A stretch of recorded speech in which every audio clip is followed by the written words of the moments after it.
Physical examination यो short revision मात्रै हो है, हिजो सारा नआएको भएर।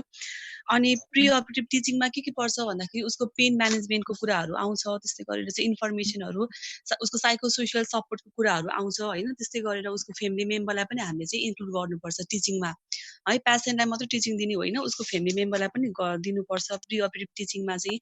त्यस्तै गरेर उसको स्किल ट्रेनिङ भनेको चाहिँ जस्तो अब जस्तै उसलाई चाहिँ होइन, अब अपरेसन गरिसकेपछि आउन सक्ने कम्प्लिकेसनहरूलाई प्रिभेन्ट गर्नको लागि हामीले दिने भनेको चाहिँ के हो त, टिचिङमा चाहिँ उसको डिप ब्रिदिङ एन्ड कफिङ एक्सर्साइजहरूको कुरा आउँछ होइन, जुन चाहिँ हामीले अपरेसन गर्नुभन्दा पहिले उसलाई सिकाउनुपर्छ यसरी गर्ने भनेर है। अनि त्यसपछि डिप ब्रिदिङ पछि अर्को के आउँछ भने उसको चाहिँ टर्निङ पोजिसन हामीले कसरी उसलाई चाहिँ, अब जस्तै उसलाई सुतिरहेको छ भने अपरेसन गरिसकेपछि कसरी उसको पोजिसनिङहरू चाहिँ मेन्टेन गर्ने, कसरी पोजिसन चेन्ज गर्ने भनेर सिकाउनु पर्यो। अनि एक्सट्रिमिटीको एक्सर्साइज भनेको चाहिँ उसको एक्टिभ एन्ड प्यासिभ एक्सर्साइज भनेको चाहिँ जुन चाहिँ हामीले त्यो गर्नको लागि बिरामी उठ्न पर्दैन, बेडमै बसेर चाहिँ के गर्न सकिन्छ, हात खुट्टाहरूको एक्सर्साइजहरू गर्न सकिन्छ, त्यो भनेको एक्सट्रिमिटीको एक्सर्साइजहरूको कुरा आयो। अनि एम्बुलेसन भनेको चाहिँ जहिले पनि बिरामी चाहिँ अपरेसन गरिसकेपछि 24 आवर्स पछि उसलाई चाहिँ हामीले एम्बुलेसन गर्नको लागि चाहिँ इन्करेज गर्नुपर्छ है त। एम्बुलेसनमा चाहिँ एकदमै धेरै हिँडाउने होइन सुरुमा होइन, कि त उसलाई बिस्तारै चाहिँ सुपाइन सुतिरहेको छ भने चाहिँ उसलाई बिस्तारै चाहिँ ल्याटरल पोजिसनमा चाहिँ उसको पोजिसनहरू चेन्ज गराएर कि त त्यो उनलाई प्रेस गराएर त्यसपछि त्यो कोरिडोरमा अथवा चाहिँ त्यो वार्डमै हामीले बिस्तारै चाहिँ उसलाई एम्बुलेसन गराउनुपर्छ है त। एम्बुलेसन गराउनुभन्दा पहिला उसको सबै आइभी फ्लुइडहरू चाहिँ प्याटर्न छ कि छैन हेरिदिने। यदि छैन भने चाहिँ हामीले अब जस्तै क्लोज पनि गरिदिनुपर्छ कुनै कुनै कन्डिसनमा, जस्तै तर चाहिँ यदि उसको जस्तै ब्लडहरू चढाएको छ भने हामीले चाहिँ उसलाई एम्बुलेसन गराउनु मिल्दैन है। जब ब्लड सकिन्छ तब मात्रै हामी उसलाई एम्बुलेसन गराउनुपर्छ है त। त्यो कुराहरू आयो। ड्रेनेजको कुराहरू आउँछ, जस्तै ड्रेनेजहरू प्याटर्न छ कि छैन, अब कतै निक खुम्चिएको छ कि होइन, के हुन्छ किन भयो भने चाहिँ उसको त्यो राम्रोसँग चाहिँ त्यो भित्रको फोहोरहरू चाहिँ बाहिर निस्किन सक्दैन है त ड्रेनेजहरूमा। ड्रेनेजहरू चाहिँ उसको कस्तो हुन्छ भने, अब जस्तै कसैको पेटको अपरेसन गरेको छ भने त्यहाँ चाहिँ एउटा तिमीहरूले वार्डमा पनि देखेको छ होला होइन, कस्तो भने एउटा ड्रेनेज जस्तो हुन्छ कि, भनेको चाहिँ अब लामो एउटा पाइप हुन्छ, त्यसपछि एउटा यसो गोलो खालको चाहिँ एउटा त्यो भनेको चाहिँ रोमो ब्याग भनेर हामीले भन्छौँ है त। त्यो पनि कुराहरू हेर्नु पर्यो होइन। अनि अर्को भनेको चाहिँ उसको चाहिँ अब कफिङहरू गर्दाखेरि हामीले चाहिँ के गर्नु पर्यो, सपोर्ट गर्नु पर्यो त्यो उनमा होइन, उसलाई गर्न लगाउनु पर्यो। त्यसपछि चाहिँ स्पाइरोमेट्री भनेको के हो, एउटा सानो डिभाइस हुन्छ होइन, त्यसमा 3टा बल हुन्छ स्पाइरोमेट्रीमा होइन, तिमीहरूले देखेको छ सायद वार्डमा। स्पाइरोमेट्रीले चाहिँ एक्सर्साइज गर्ने भनेर आफ्टर अपरेसन चाहिँ हामीले उसलाई सिकाउनु पर्यो। बिफोर अपरेसन नै हामीले यो सबै कुराहरू सिकायौँ भने पछि हामीले अब अपरेसन गरिसकेपछि हामीले कुनै पनि पोस्ट अपरेटिभ कम्प्लिकेसनहरूबाट चाहिँ बिरामीलाई हामीले बचाउनको लागि यो कुराहरूको टिचिङ दिनुपर्छ है। अनि अर्को चाहिँ साइकोलोजिकल प्रिपेरेसनमा के हुन्छ भने उसलाई चाहिँ हामीले इमोसनली र साइकोलोजिकली चाहिँ उसको फ्यामिली मेम्बर र पेसेन्टलाई चाहिँ हामीले सपोर्ट गर्नुपर्ने हुन्छ, उसको मिसअन्डरस्ट्यान्डिङहरू क्लियर गरिदिनु पर्ने हुन्छ होइन। अनि अर्को भनेको हाइजिनको कुरा आउँछ। जहिले पनि अपरेसन गर्नुभन्दा पहिला हामीले हाइजिन मेन्टेन गर्नुपर्छ, उसलाई बाथिङहरू गर्नु भनेर भन्नु पर्यो। त्यो पार्टको चाहिँ अपरेसन गर्ने पार्टको चाहिँ सेभिङहरू गर्न लगाउनु पर्यो होइन, इनकेस अब हस्पिटलको प्रोटोकल अनुसार चाहिँ सेभिङहरू लाउनु पर्यो। त्यसपछि चाहिँ त्यो अपरेसन गर्ने पार्ट राम्रोसँग चाहिँ स्टपहरूले चाहिँ डिसइन्फेक्ट गर्नु पर्यो होइन। त्यसपछि सबै ट्रिमहरू, सबै नेल पोलिसहरू रिमुभ गर्ने। किनभने नेल पोलिस रिमुभ गरेन भने के हुन्छ भने उसलाई साइनोसिस, उसलाई जस्तै अपरेसन गर्दा गर्दै उसको सेचुरेसनहरू ड्रप भएको छ कि छैन भनेर चाहिँ हामी थाहा पाउनको लागि होइन। जस्तै यो नेल हाम्रो त रेड हुन्छ नि होइन, पिङ्क हुन्छ नि, तर चाहिँ के हो, अक्सिजनको लेभल कम भएको बिरामीको जहिले पनि हाम्रो नेलहरू, लिप्सहरू के हुन्छ, ब्लू कलरको हुन्छ होइन। त्यही भएर हामीले चाहिँ उसको नेल, अब फिमेल छ भने नेल पोलिस लगाएको बिरामीको सबै नेलहरू चाहिँ हामीले नेल पोलिस चाहिँ रिमुभ गरिदिनु पर्छ है त। यो भनेको हाइजिनमा आउँछ। त्यसपछि उसको गाउनहरू चेन्जहरू गरिदिनु पर्यो होइन, गाउनहरू चेन्ज गरिदिने। त्यसपछि उसको कुनै पनि अब हेडमा चाहिँ क्लिपहरू, हेड ब्यान्डहरू लगाएको छ, एकदम ज्वेलरीहरू लगाएको छ, वाचेसहरू छ भने हामीले सबै रिमुभ गरिदिनुपर्छ है त। यो भनेको हाइजिनमा आउँछ है। अर्को रेस्पिरेटरी प्रिपेरेसन भनेर थियो हिजो। इलिमिनेसनमा हामीले के गर्नुपर्छ, इलिमिनेसन भनेको चाहिँ उसको स्टुल युरिन पास उसलाई गर्न लगाउनुपर्छ। यदि उसले सकेन भने हामीले चाहिँ अब विभिन्न क्याथेटरको प्रयोगबाट उसको युरिनहरू पास गरिदिनु पर्यो। त्यसपछि यदि स्टुल पास गर्न सक्दैन भने हामीले इजी ब्याग इनिमा भन्ने हुन्छ होइन, त्यो इनिमाबाट चाहिँ हामीले उसको के अरे स्टुल चाहिँ पास गराउनुपर्छ है त। अब न्युट्रिसनमा के आउँछ भने न्युट्रिसनमा उसको ब्यालेन्स मेन्टेन भएको छ कि छैन हामीले हेर्नु पर्यो होइन। यदि एकदमै माल नरिस छ, एकदम कुपोषण लागेको छ भने हामीले उसको अपरेसन गर्न चाहिँ खासै रिकमेन्ड गरिन्न है त। अब एनपिओ भनेको चाहिँ उसले कम्तीमा पनि 8 देखि 10 घण्टा चाहिँ उसले मिनिमम पनि एनपिओमा बसेको हुनु पर्यो होइन। एनपिओ भनेको निल पर ओरल है त, मुखबाट केही पनि नखाने, रातिको 12 बजेदेखि केही पनि नखाने है त अपरेसन गर्नुभन्दा अघिल्लो दिनको। अनि त्यसपछि रेस्ट एन्ड स्लिप गरेको हुनु पर्यो। यदि उसलाई निद्रा लाग्दैन भने हामीले चाहिँ राति चाहिँ उसलाई चाहिँ सेडेटिभ मेडिकेसन जस्तै डाइजापेमहरू दिनुपर्छ है त। अर्को प्रोस्थेसिस भनेको चाहिँ प्रोस्थेसिस हामीले नर्सले के हेर्नु पर्यो भन्दाखेरि प्रोस्थेसिसमा उसको आर्टिफिसियल दाँतहरू छ कि होइन, अब कुनै अब डेन्जरहरू लगाएको छ कि, अब आँखामा के हुन्छ कसैले कन्ट्याक्ट लेन्सहरू लगाएको हुन्छ त्यो लगाएको छ कि, त्यस्तै गरेर ग्लासेसहरू छ कि होइन, फल्स आइल्यासेसहरू छ कि, विक्स भनेको टाउकोमा नक्कली अब कपालहरू हेयरहरू छ कि, त्यो सबै हामीले हेरेर चाहिँ अब कसैले चाहिँ के हुन्छ हियरिङ एड्स लगाएको हुन्छ भनेको कान नसुन्ने बिरामीहरूले कानमा एउटा सानो मेसिन राखेको हुन्छ। अब त्यस्तो बेलामा हामीले इन्फर्म गर्नु पर्यो। कसलाई गर्नु पर्यो त? अपरेसन गर्ने ठाउँको सिस्टरलाई अथवा चाहिँ त्यहाँको एनेस्थेटिक डक्टरलाई इन्फर्म गर्नुपर्छ हामीले है त। अनि अर्को भनेको चाहिँ यदि हामीले यस्तो कुरामा ध्यान दिनौँ भने के हुन्छ, उसको कहिले अब इनकेस अपरेसन गर्दै उसको दाँतहरू एकदमै कि त नक्कली दाँतहरू छ भने के हुन्छ, अड्किन सक्छ घाँटीमा होइन, लुज टिथ छ भने अड्किन सक्छ। हो त्यही भएर त्यस्तो कुरा प्रिभेन्ट गर्नको लागि हामीले सबै कुराहरू चाहिँ हेर्नुपर्छ होइन। अब स्पेसल अर्डर, अब सर्जनको स्पेसल अर्डर छ भने पनि कुनै जस्तै कसैको चाहिँ के हुन्छ भने अब एन्जी ट्युब लाउने भनेर डक्टरले भन्नुभएको हुन्छ होइन, त्यो हामीले लगाइदिनु पर्यो। अब जस्तै कसैको चाहिँ क्याथेटर लाउनु पर्ने कन्डिसन आउँछ बिफोर अपरेसन। तर युजली के हुन्छ अपरेसन गर्दाखेरि नै के हुन्छ, धेरैजनाको चाहिँ एन्जी ट्युबहरू लगाउने, क्याथेटर लगाउने गरेको हुन्छ अपरेसन गर्ने अगाडि होइन, ओटीमा लगिसकेपछि। तर कसैको अघिल्लो दिनै सबै अर्डर छ भने हामीले सबै वार्डमा लगाएर चाहिँ सबै रेडी गर्नुपर्छ है त। अनि भाइटल साइन चाहिँ ठिक हुनुपर्छ, मेन्टेन भएको हुनु पर्यो होइन। किन भन्दाखेरि इलिभेटेड टेम्परेचर छ, एकदमै हाई टेम्परेचर छ, त्यस्तै गरेर हाई बिपी छ भने हामीले अपरेसन चाहिँ होल्ड गरिन्छ है त केही समयको लागि है। अनि अर्को चाहिँ एडमिनिस्ट्रेटिभ केयरमा हामीले चाहिँ रुटिन एडमिसन प्रोसिडर जस्तै रिटर्न कन्सेन्ट चाहिँ हामीले पहिले नै रेडी बनाएर राख्नु पर्यो। त्यस्तै गरेर चाहिँ पेसेन्टको आइडेन्टिफिकेसन ब्यान्ड चाहिँ उसको हातमा राम्रोसँग लगाइदिनुपर्छ है, त्यसमा सबै नेम क्लियर हुनु पर्यो। त्यस्तै गरेर चाहिँ अपरेटिभ प्रोसिडर के हो त हामीले भनेर सबै लेखिदिनु पर्यो होइन। टिपिआर सिट मेन्टेन भएको हुनु पर्यो, सबै कागजातहरू चाहिँ रेडी हुनु पर्यो। उसको अब पैसा तिरेको बिलहरूदेखि लिएर होइन, त्यस्तै गरेर चाहिँ चेकलिस्ट भनेको चाहिँ के हो, उसको के कुराहरू भएको छ, के कुरा भएको छैन, ड्यू छ, एउटा चेकलिस्ट हुन्छ जहिले पनि अपरेसन गर्नुभन्दा पहिला। त्यो कुराहरू सबै हामीले रेडी भएर राखिदिनु पर्यो होइन। उसको प्री मेडिकेसन अपरेसन गर्नुभन्दा पहिला के हामीले वार्डमा उसलाई कुन मेडिकेसन प्रोभाइड गरेको छौँ त्यो मेडिकेसनको लिस्ट पनि हामीले रेडी गर्नु पर्यो। र सबै रेडी गरेर कसलाई ह्यान्डओभर दिनु पर्यो त? वार्ड भन्न आए सरी, ओटीको स्टाफलाई, अपरेसन थिएटरको स्टाफलाई, वार्डको स्टाफले बिरामीलाई राम्रोसँग ट्रलीमा सबै ट्रलीमा हालेर, यदि हिँड्न सक्छ भने चाहिँ व्हिलचेयरमा राम्रोसँग बस्न सक्छ भने व्हिलचेयरमा लानु पर्यो। यदि ऊ चाहिँ अब सक्दैन भने हामीले ट्रलीमा राम्रोसँग ब्ल्याङ्केटहरू ओढाएर कि त ओटीमा हामीले ह्यान्डओभर दिनुपर्छ है त। यो भनेको हिजो हामीले पढेको भनेको यति नै हो है। अब आज हामी के पढ्छौँ त, हिजो हामीले प्री अपरेटिभ नर्सिङ केयरको बारेमा पढेको थियौँ होइन। आज हामी चाहिँ पोस्ट अपरेटिभ नर्सिङ केयरको बारेमा पढ्छौँ है त। पोस्ट अपरेटिभ नर्सिङ केयर भनेको के हो? पोस्ट अपरेटिभ, पोस्ट भन्ने बित्तिकै पछाडि, प्री भनेको अगाडि, पोस्ट भनेको पछाडि होइन। अपरेसन गरिसकेपछि को बिरामीलाई गरिने सम्पूर्ण केयर, डिफ्रेन्ट टाइप्सको केयर भनेको चाहिँ पोस्ट अपरेटिभ नर्सिङ केयर है त। अब यसमा के हुन्छ भने अपरेसन गरिसकेपछि हामीले बिरामीलाई ओटी टेबलबाट, अपरेसन गरेको टेबलबाट कहाँ लान्छौँ त? हामीले चाहिँ पोस्ट एनेस्थेसिया युनिटमा लान्छौँ होइन, पोस्ट एनेस्थेसिया केयर युनिटमा लान्छौँ। अथवा चाहिँ त्यसको अर्को नेम भनेको रिकभरी युनिट, जहाँ चाहिँ हामीले बिरामीलाई सर्टेन टाइमको लागि राख्छौँ। त्यसपछि उसको सबै भाइटल साइनहरू एकदम स्टेबल छ, अक्सिजन सेचुरेसन सबै स्टेबल छ भने हामीले उसलाई एकछिन त्यहाँ राखिसकेपछि हामीले बल्ल उसलाई चाहिँ पोस्ट अपरेटिभ वार्डमा लगेर राख्छौँ होइन। पोस्ट अपरेटिभ वार्डमा हामीले 24 आवर्ससम्म उसलाई पोस्ट अपरेटिभ वार्डमा लगेर राख्छौँ होइन।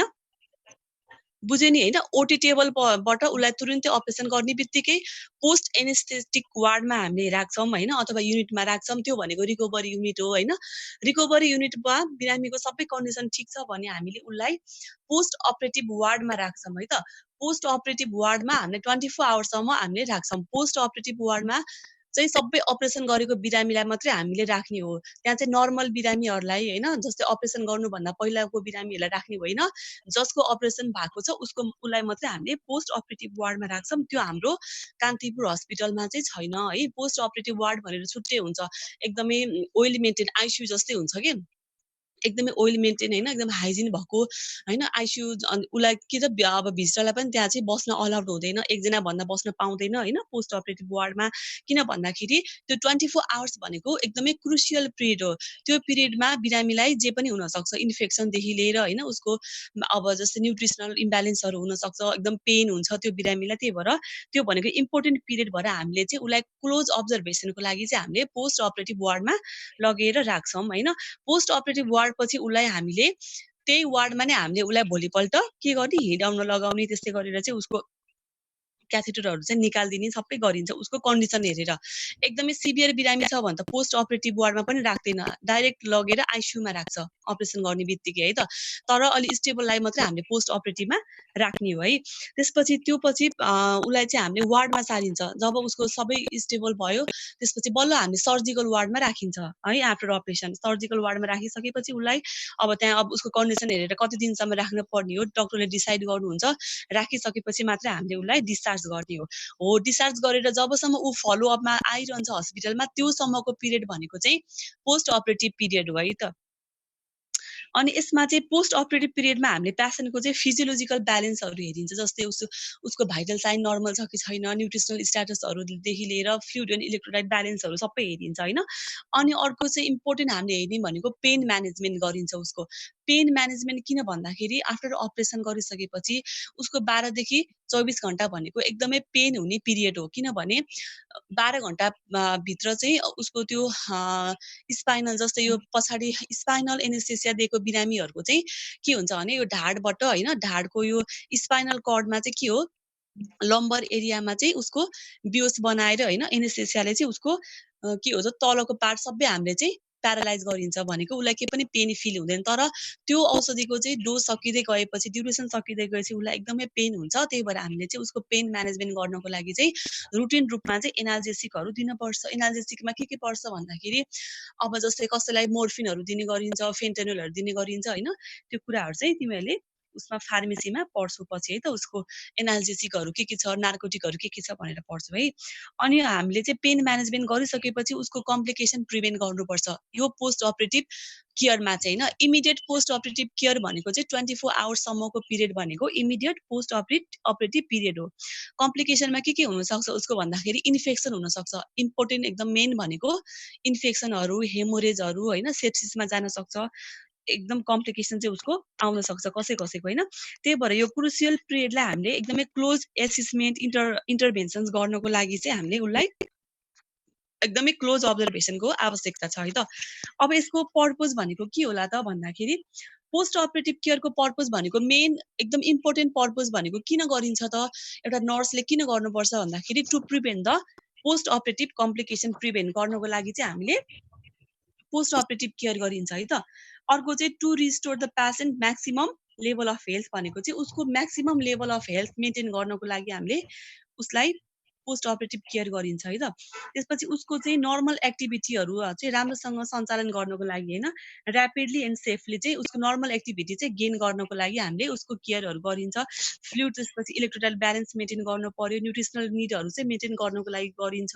त्यस्तै गरी चाहिँ रेस्पाइरेटरी र कार्डियक फङ्सन चाहिँ उसको मोनिटर गर्नको लागि रेस्पाइरेटरी फङ्सनमा उसको हामीले के हेरिन्छ भन्दाखेरि रेस्पिरेसन रेटहरू हेरिन्छ। त्यसपछि उसको चाहिँ लङ्सको हामीले चाहिँ लङ्स अस्कल्टेट गरिन्छ। अब यदि कुनै क्र्याकल्सहरू छ भने विजिङ साउन्डहरू छ भने हामीले चाहिँ निमोनियाहरूको सस्पेक्ट गर्न सकिन्छ है त।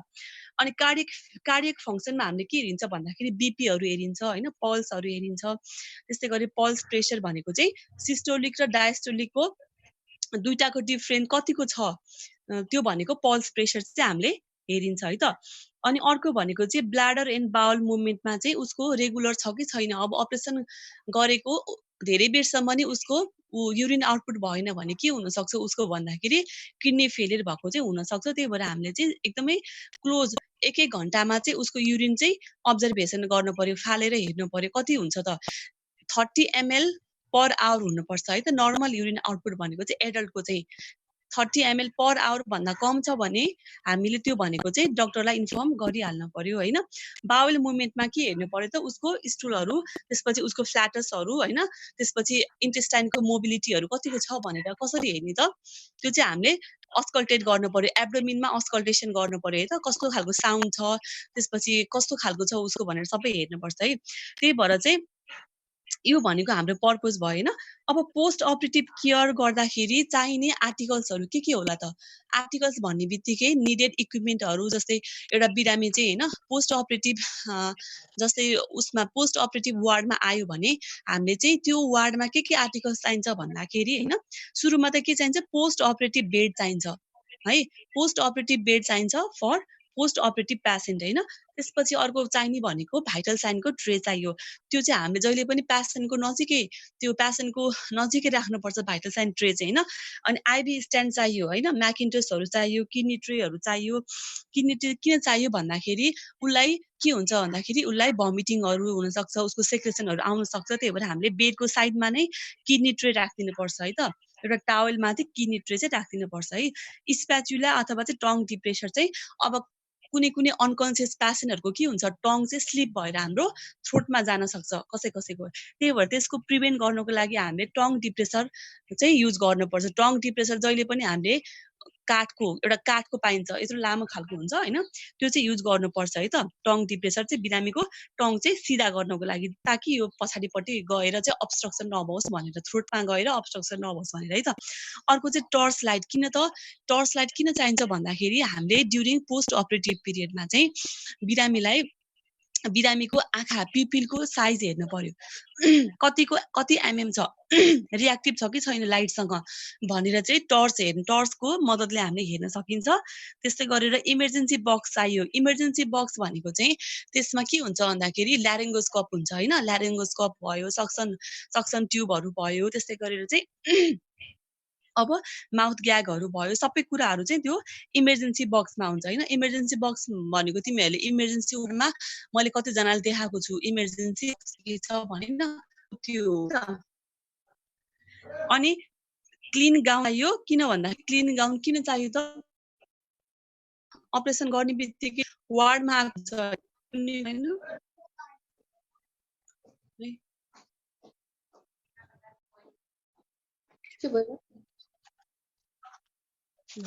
ल ठिक छ है। क्लिन किन चाहियो भन्दाखेरि गाउँले अब किन भनेर अप गरिसकेपछि बिरामीको चाहिँ कहिले चाहिँ गाउनमा ल्याउँदाखेरि ब्लड लागेको हुनसक्छ, विभिन्न सेक्रेसनहरू हुनसक्छ। त्यही भएर चाहिँ त्यस्तो छ भने हामीले तुरुन्तै त्यो बेडमा राख्ने बित्तिकै हामीले चाहिँ गाउन चेन्ज गर्नको लागि क्लिन गाउन राख्नु पर्यो है त। त्यसपछि टावलहरू, फेसियल टिस्युहरू राख्नु पर्यो हैन। फेसियल टिस्युले उसको बारम्बार मुखहरू सफाहरू गरिदिने, त्यसपछि बडी पार्टहरू सफा गर्नको लागि राखिदिनु पर्यो। सक्सन इक्विपमेन्ट पनि राख्नु पर्यो है त। अब कतिपय ठाउँमा त वालमै एट्याच भएको हुन्छ सक्सन इक्विपमेन्ट ट्युबहरू हैन। तर कुनै ठाउँमा के हुन्छ, त्यो वालमा एट्याच नभएको अवस्थामा छुट्टै एउटा पोर्टेबल खालको हुन्छ, जुन चाहिँ हामीले जहाँ पनि लान सकिन्छ गुडाएर हैन। त्यस्तो खालको सक्सन मेसिन चाहिँ हामीले रेडी गर्नु पर्यो। वर्किङ कन्डिसनमा छ कि छैन हेर्नु पर्यो र हामीले चाहिँ त्यसमा एउटा सक्सन ट्युब चाहिँ फिट गरेर पेसेन्टको एज अनुसार हैन, एडल्ट छ भने एडल्टको, चाइल्ड छ भने चाइल्डको त्यो साइज अनुसार चाहिँ त्यो राखेर हामीले एउटा एनएचको बट्टा काटेर हैन, त्यसपछि त्यसमा सक्सन डुबाएर चाहिँ त्यसरी राख्नुपर्छ है त सक्सन गर्दाखेरि चाहिँ।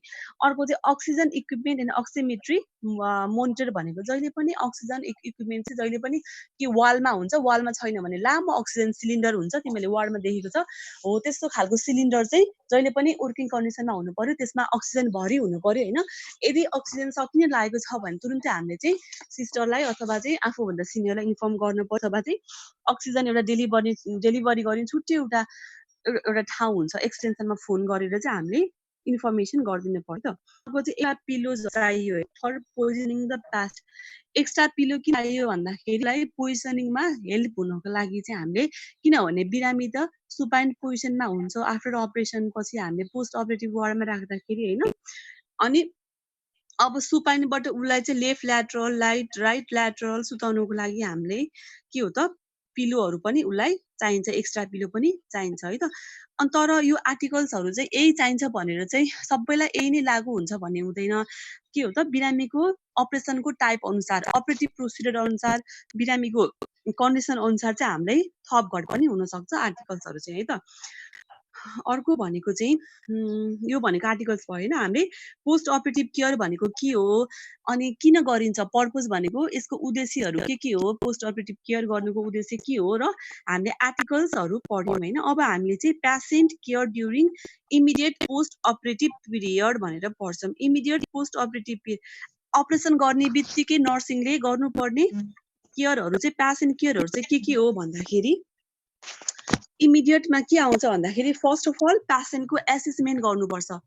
एसेसमेन्ट भनेको चाहिँ पेसेन्टको कन्डिसन चाहिँ हामीले एकदमै थोरोली हेर्नु पर्यो होइन, एसेस गर्नु पर्यो होइन। जस्तै एसेसमेन्टमा के हेर्नु पर्यो त उसलाई उसलाई चाहिँ त्यो रुममा राख्ने, त्यो वार्डमा राख्ने बित्तिकै हामीले प्रत्येक घन्टा चाहिँ उसको कन्डिसन चाहिँ हामीले हेर्नुपर्छ होइन। अनि अर्को भनेको चाहिँ उसको स्किन कलरहरू हेर्नु पर्यो। त्यसपछि एयर एक्सचेन्ज भनेको उसले राम्रोसँग ब्रिदिङहरू गरेछ कि छैन, कतिको उसलाई गाह्रो छ भनेर सबै हेर्नु पर्यो होइन। अर्को चाहिँ उसको चाहिँ अपरेसनको टाइप के हो त अपरेसनको नाम होइन। सर्जिकल प्रोसिडियर के हो त भन्दाखेरि हामीलाई त्यो चाहिँ कन्ठी हुनु पर्यो।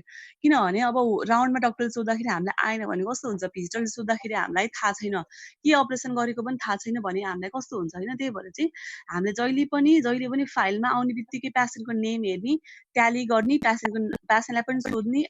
यदि ऊ बोल्न सक्दैन, कन्सियस छैन भने चाहिँ भिजिटरलाई सोध्न पर्यो होइन, एकचोटि सोध्ने, कन्फर्मेसन गर्ने र फाइलमा चाहिँ अपरेटिभ प्रोसिडियर हेरिहाल्नुपर्छ।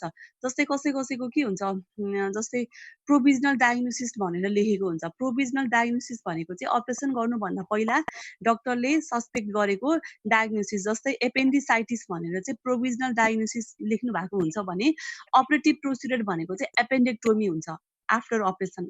त्यो भनेको अपरेटिभ प्रोसिडियर भयो होइन। हो, त्यस्तो कुराहरू हामीलाई थाहा हुनुपर्छ र कुन चाहिँ डक्टरले अपरेसन गर्नुभएको हो भनेर पनि हामीलाई चाहिँ नाम थाहा भएको हुनुपर्छ है त। अनि अर्को सुरुमा हेर्ने भनेको एसेसमेन्टमा जहिले पनि हामीले चाहिँ पेसेन्टको न्युरोलोजिकल एसेसमेन्ट चाहिँ गरेकै हुनुपर्छ। मैले तिमीहरूलाई वार्डमा पनि सिकाएको छु होइन, ग्लासकोमा जिसिएस स्केल कसरी हेर्ने भनेर सिकाएको छु। त्यो हामीले हेर्नु पर्यो र उसको लेभल अफ कन्सियसनेस, ऊ कन्सियस छ कि छैन। बिरामी अब ओटी नर्सले हामीलाई हेन्डओभर दिँदाखेरि होइन, अब उसको कन्डिसन कस्तो छ, कन्सियस छ कि अनकन्सियस छ कि होइन, फुल्ली कन्सियस छ कि अथवा सेमी कन्सियस छ कि, कस्तो खालको छ कन्सियसनेस उसको, त्यो हेर्नु पर्यो। र हामीले चाहिँ एभ्री 1 आवरले हामीले उसको जिसिएस हेर्नुपर्छ, ग्लासको कोमा स्केल, उसको आई मुभमेन्टहरू कस्तो छ होइन। त्यसपछि उसको चाहिँ मोटर मुभमेन्टहरू के छ, त्यस्तै गरेर उसको चाहिँ भर्बल, उसले चाहिँ बोल्न सक्छ कि सक्दैन, त्यो सबै कुराहरू हामीले जिसिएसमा हेर्नुपर्ने हुन्छ है त। अनि जिसिएसको साथसाथै हामीले पेसेन्टको एसेसमेन्ट गर्दाखेरि जिसिएसमा के हुन्छ, पिपिलको साइज पनि हेर्नुपर्छ होइन। आँखाको नानीको साइज कत्रो छ, एकदमै एक थोपाको मात्रै छ कि, त्यो भनेको 1 mm भयो। अलिकति ठुलो छ भने 2 mm, 3 mm होइन, 4 mm अथवा चाहिँ डाइलेटेड छ भने, डाइलेटेड भनेको चाहिँ उसको चाहिँ हामीले पिपिललाई चाहिँ यसरी लाइट लाँदाखेरि उसको चाहिँ आँखा चाहिँ के हुन्छ, न सानो हुन्छ न ठुलो हुन्छ, एकदम कन्स्ट्यान्ट भइरह्यो भने त्यो भनेको चाहिँ डाइलेटेसन अफ द पिपिल हो होइन। जहिले पनि कन्स्ट्रिक्सन हुनुपर्छ। हामीले लाइट लाँदाखेरि चाहिँ सानो हुन्छ, पिपिल कन्स्ट्रिक्ट हुन्छ र हामीले चाहिँ आँखाबाट टाढा लाँदाखेरि चाहिँ, लाइट लाँदाखेरि चाहिँ त्यो पिपिल भनेको आँखाको कालो भाग, त्यो चाहिँ के हुन्छ, ठुलो हुन्छ। त्यो भनेको कन्स्ट्रिक्सन अफ द पिपिल हामीले हेर्नु पर्यो होइन।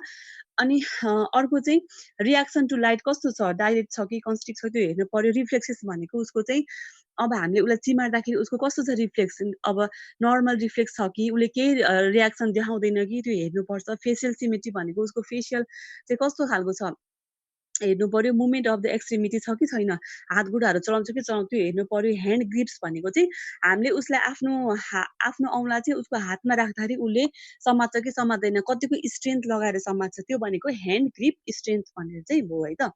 त्यो हेर्नुपर्छ। कार्डियोभास्कुलर स्ट्याटसमा के हेर्नुपर्छ भने भाइटल साइन हेर्नुपर्छ। कार्डियोभास्कुलर भन्ने बित्तिकै हाम्रो हार्टले के गर्छ, बिपीहरू मेन्टेन गर्ने काम गर्छ, त्यसपछि पल्सहरू गर्ने काम गर्छ, त्यो सबै नर्मल छ कि छैन हेर्नु पर्यो। स्किन टेम्परेचर हामीले हेर्नुपर्छ होइन। अनि यदि स्किन टेम्परेचर उसको एकदमै हाई छ भने के हुनसक्छ, सस्पेक्ट टु इन्फेक्सन भएको हो कि, अथवा चाहिँ सुरुमै इन्फेक्सन कहिले हुँदैन है त, अपरेसन गरेको 24 आवर्स पछि मात्रै इन्फेक्सनको हामीले सस्पेक्ट गर्छौँ। पेनले दुखाइले गर्दाखेरि पनि उसलाई चाहिँ उसको बडी टेम्परेचर चाहिँ एकदमै इन्क्रिज भएको हुनसक्छ होइन, एकदमै धेरै पेनले है। अर्को हामीले हेर्नुपर्ने भनेको चाहिँ रेस्पिरेटरी स्ट्याटसमा उसको रेस्पिरेसनमा हामीले के हेर्नुपर्छ त, रेस्पिरेसन रेटहरू हेर्नु पर्यो, कति हुनु पर्यो 16 to 20 हुनु पर्यो नर्मल भनेको होइन। डेप्थ कतिको गहिरोसँग उसले छिटो सास फेरेछ कि अथवा नर्मल होइन एकदमै डिप फेरेछ कि एकदम स्लो छ कि, रिदम हेर्नु पर्यो। चेस्ट मुभमेन्ट उसको कस्तो छ, सिमेट्रिकल छ कि एसिमेट्रिकल छ कि हेर्नु पर्यो। ब्रेथ साउन्ड उसको कस्तो छ, एकदम घ्यार गरेको एकदम व्हिजिङ साउन्डहरू छ कि अथवा नर्मल ब्रिदिङ साउन्ड छ कि, त्यो हामीले जहिले पनि अस्कल्टेसन गरेर सुन्नुपर्छ है त ब्रिदिङ साउन्ड। अनि SpO2 भनेको चाहिँ उसको ब्लडमा अक्सिजनको लेभल कति छ, जस्तै नर्मल भनेको मोर देन 90 हुनुपर्छ नर्मल पेसेन्टको होइन, मोर देन 90 अथवा 95 कति छ त्यो उसको हामीले SpO2 चाहिँ हेर्न पर्छ होइन है। अनि अर्को हामीले हेर्नुपर्ने भनेको चाहिँ पेरिफेरल भास्कुलर सिस्टममा चाहिँ उसको हामीले पल्सेसहरू हेर्नुपर्छ, नर्मल पल्स छ कि छैन, ट्याकिकार्डिया छ कि ब्राडिकार्डिया छ कि होइन। कलर अफ स्किन कस्तो खालको छ, ब्लुइस खालको छ भने के हुन्छ, अक्सिजनको लेभल कम छ भनेर बुझिन्छ हामीले होइन। स्किन कलरहरू हेर्नु पर्यो, यो ओठहरूको कलर हेर्नु पर्यो, यो नेलको कलर हेर्नु पर्यो, मिकस लिप्सको कलर सबै हेर्नु पर्यो यसमा। अनि रेड फङ्क्सन हामीले के युरिन आउटपुटको 30 ml पर आवर भएको छ कि छैन एडल्टको, नर्मल एडल्टको है, त्यो हेर्नुपर्छ होइन। त्यो भन्दा कम छ भने त्यो हामीले कसरी हेर्न सकिन्छ त, उसको फोलिस क्याथेटर हुन्छ, त्यो फोलिस क्याथेमा चाहिँ हामीले हजुर यहाँ त आउँदैन नि त म्याम। के भयो बुझिन म्याम? के आउँदैन हजुर, सुनेन तिमीहरूले? सुनिरहेको छु मैले त, मैले सुनिरहेको छु। के आउँदैन?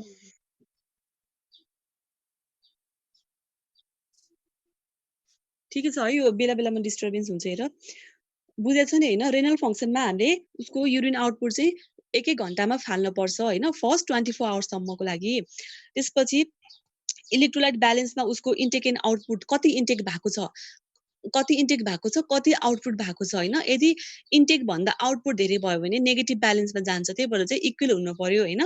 त्यसपछि सबै ड्रेनेजहरू हेर्नुपर्छ। ड्रेनेज भनेको चाहिँ जस्तै कसैको चाहिँ जस्तै लङ्सको चेस्टको अपरेसन गरेको छ भने ड्रेनेज झुन्डाको हुन्छ नि होइन, ड्रेनेजहरू हुन्छ, त्यसमा ब्लडहरू हुन्छ, फ्लुइडहरू चाहिँ पास भइरहेको हुन्छ। त्यो भनेको चाहिँ हामीले अपरेसन गरिसकेपछि डक्टरले के गर्छ, त्यो पार्टमा जस्तै एब्डोमिनमा अपरेसन गरेको छ भने त्यो पार्टभित्र चाहिँ एउटा क्याभिटी जस्तोमा के गर्छ, एउटा पाइपहरू राखेर चाहिँ एउटा ड्रेनेजहरू चाहिँ झुन्डाएको हुन्छ, राखेको हुन्छ। त्यसबाट चाहिँ अब अपरेसन गरिसकेपछिको सम्पूर्ण फोहोर कुराहरू कुनै पनि एक्स्ट्रा कुराहरू रहेको छ भने त्यो चाहिँ आफै ड्रेनेजको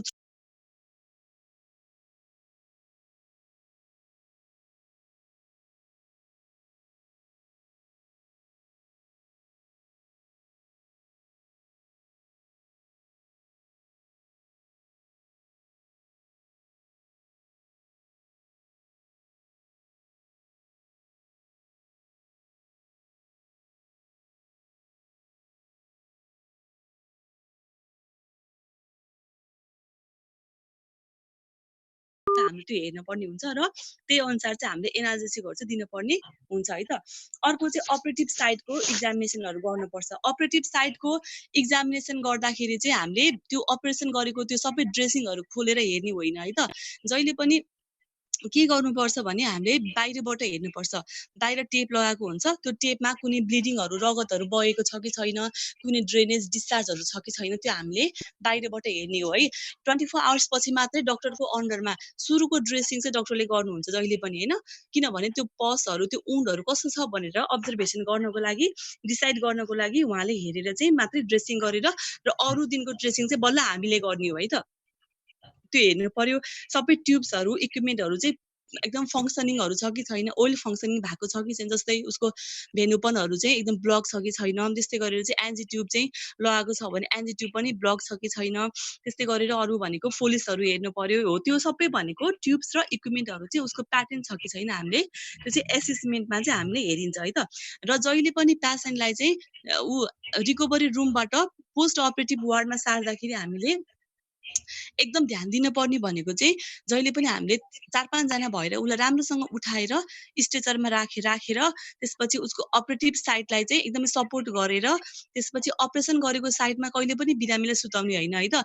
जहिले पनि जस्तै उसको यो एब्डोमिनको राइट साइडतिर अपरेसन गरेको छ भने हामीले उसलाई लेफ्ट ल्याटरल पोजिसनमा चाहिँ सुताउनु पर्छ है त, अथवा चाहिँ उसलाई सुपाइन पोजिसनमा सुताउनु पर्छ। त्यो इन्सिजन गरेको साइडमा उसलाई सुतायो भने के हुन्छ, त्यो घाउमा प्रेस हुन्छ, उसलाई पेन हुन्छ, ब्लिडिङहरू हुनसक्छ। त्यही भएर चाहिँ यस्तो कुरा हामीले सानसानो कुरामा पनि हामीले चाहिँ ध्यान दिनुपर्छ है। यो भनेको पेसेन्टको एसेसमेन्टमा हामीले यति कुरामा हेर्नु पर्दो रहेछ भनेर हेऱ्यौँ होइन। अब अर्को नम्बरमा के छ भने पोजिसनिङको कुरा आउँछ। पोजिसनिङको कुरा आउँदाखेरि चाहिँ जहिले पनि बिरामी चाहिँ हामीले उसको अपरेसन गरेको कस्तो खालको अपरेसन गर्यो त्यो भएर नर्सलाई उसको अपरेटिभ प्रोसिडर थाहा हुनुपर्छ भनेको त्यही भएर हो होइन। जस्तै अब हामीलाई नलेज छैन भने हामीले उसलाई अब हेड इन्जुरी गरेको स्पाइनल कर्डको बिरामी छ होइन, जस्तै मेरुदण्डको अपरेसन गरेको छ, हामीले उसलाई के त ल्याटरल पोजिसनमा राख्यौँ भने के हुन्छ, उसको त स्पाइनल कर्ड त ड्यामेज हुन्छ है, उसको कहिले पनि चल्दैन स्पाइनल कर्ड। त्यही भएर जहिले पनि अपरेटिभ प्रोसिडरलाई ध्यानमा राखेर कस्तो टाइपको अपरेसन भएको छ त्यही अनुसार चाहिँ हामीले उसलाई त्यो साइडमा चाहिँ सुताउनु हुँदैन।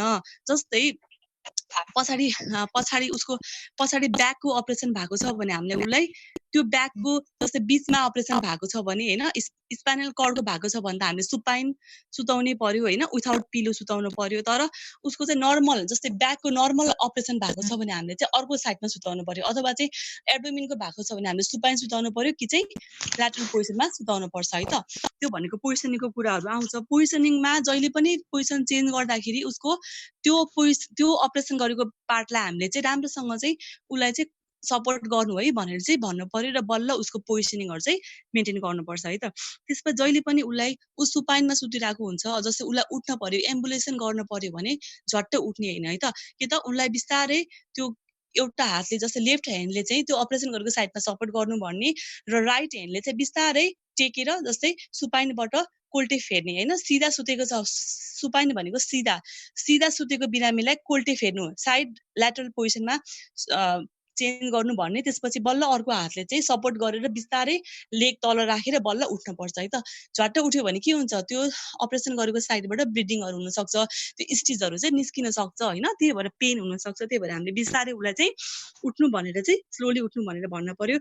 र जहिले पनि स्पाइनल एनेस्थेसिया दिएको बिरामीलाई चाहिँ 8 देखि 12 घण्टासम्म चाहिँ फ्ल्याट नै सुत्नु भनेर भन्नुपर्छ। फ्ल्याट भनेको सुपाइन। स्पाइनल एनेस्थेसिया भनेको चाहिँ यो हाम्रो मेरुदण्डमा अघि नै भनिसकेँ मैले, मेरुदण्डबाट ब्लक गरेको, स्पाइनल ब्लक गरेको भन्छ होइन, त्यो गरेको बिरामी जस्तै एब्डोमिनको अपरेसन गरेको बिरामी होइन, कुनै पनि एब्डोमिनको अपरेसन गरेको बिरामी, सिएस गरेको बिरामीलाई चाहिँ हामीले स्पाइनल एनेस्थेसिया दिन्छौँ। र जेनरल एनेस्थेसिया भनेको चाहिँ के हो त, जेनरल भनेको उसको होल बडी नै प्यारालाइज, होल बडी नै उसको अनकन्सियस हुन्छ। तर स्पाइनल एनेस्थेसिया दिएको बिरामीको चाहिँ उसको पेटभन्दा कम्मरभन्दा मुनिको भाग मात्रै उसको अनकन्सियस अथवा प्यारालाइज भएको हुन्छ होइन, हो त्यो है। अनि यदि चाहिँ अनि अर्को भनेको हामीले जहिले पनि अपरेसन गरेको बिरामीलाई चाहिँ बिस्तारै चाहिँ साइड ल्याटरल पोजिसनमा राख्नुपर्छ। किन भन्दाखेरि ल्याटरल पोजिसनमा राख्यो भने के हुन्छ, उसको चाहिँ सफोकेसन हुने, चकिङ हुने चान्स, सर्किने चान्स चाहिँ एकदमै कम हुन्छ। किनभने सुपाइन छ भने उसको जिब्रो के हुन्छ त, जिब्रो चाहिँ हाम्रो थ्रोटमा गएर अड्किन सक्छ र डिफिकल्टी इन रेस्पिरेसन हुनसक्छ। तर यदि उसलाई चाहिँ हामीले साइड ल्याटरल अथवा कोल्टे फर्काएर सुताएको छौँ भने के हुन्छ, उसको टङ चाहिँ बाहिर निस्किन्छ र सेक्रेसन पनि बाहिर निस्किन सक्छ। त्यही भएर चाहिँ जहिले पनि साइड ल्याटरलमा हामीले चाहिँ प्रिफर गरिन्छ है त बिरामीले सुताउनको लागि।